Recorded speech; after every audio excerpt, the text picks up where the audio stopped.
ये कहानी है एक छोटे से गांव में रहने वाली काजल की। एक सुबह की बात है, काजल को किसी कारणवश शहर जाना पड़ जाता है और सुबह होते ही काजल शहर की ओर चल देती है।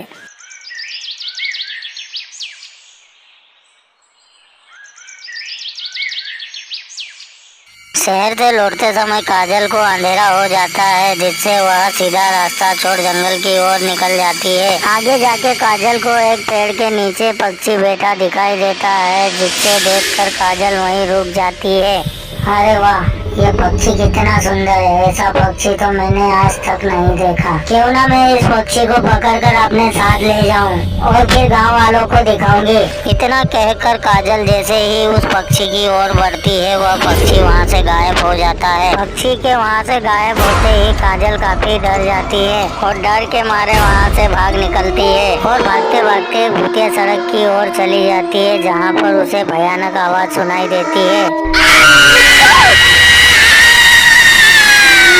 फिर काजल आगे की ओर बढ़ती है, जहाँ एक पेड़ के नीचे भूत नाच रहा होता है। काजल यह देखकर काफी डर जाती है और कहती है, हे भगवान, ये मैं कहाँ फंस गई, अब क्या होगा मेरा? ये क्या, ये तो एक भूत है, अब मेरा यहाँ ज्यादा देर तक रुकना ठीक नहीं है। इतना कहकर काजल वहाँ से भाग निकलती है। फिर काजल जैसे ही आगे बढ़ती है, उसके सामने भूतिया सड़क की चुड़ैल आ जाती है।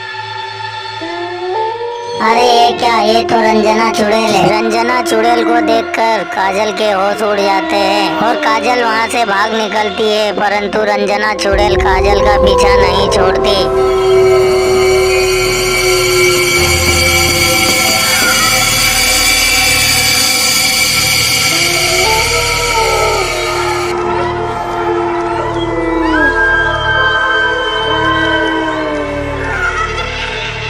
काजल रंजना चुड़ैल से अपनी जान बचाकर भागती रहती है। तभी उसके सामने से एक सिद्ध पुरुष आते हैं। बाबा को देखकर काजल की जान में जान आती है। बाबा काजल से पूछते हैं, क्या हुआ बेटा, तुम इतनी रात को इस जंगल में क्या कर रहे हो और तुम इतनी डरी हुई क्यों हो? तुम किससे डर के इतना भाग रही हो? फिर काजल बाबा से कहती है, अच्छा हुआ बाबा आप आ गए, अब आप भी मुझे बचा सकते हैं। बाबा मुझे बचा लो, मेरे पीछे रंजना चुड़ैल पड़ी है, मैं बड़ी मुश्किल से अपनी जान बचाकर यहाँ तक पहुँची हूँ। फिर बाबा काजल से कहते हैं, अब तुम्हें डरने की कोई जरूरत नहीं है, मैं सब ठीक कर दूंगा। बताओ मुझे कहाँ है रंजना चुड़ैल? चलो बाबा मेरे साथ चलो, मैं तुम्हें दिखाती हूँ कहाँ रहती है रंजना चुड़ैल। और इतना कहकर काजल बाबा को अपने साथ ले जाती है।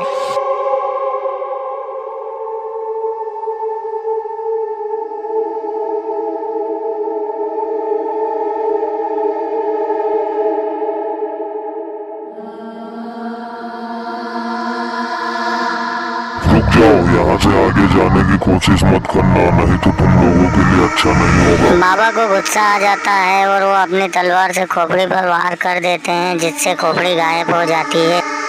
फिर काजल और बाबा रंजना चुड़ैल की ओर चल देते हैं।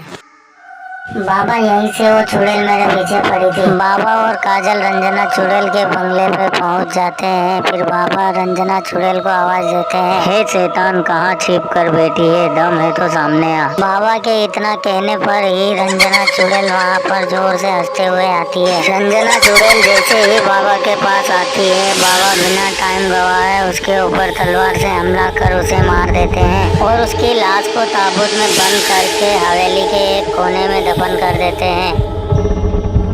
फिर बाबा काजल को उसके घर छोड़कर अपनी तपस्या करने चले जाते हैं।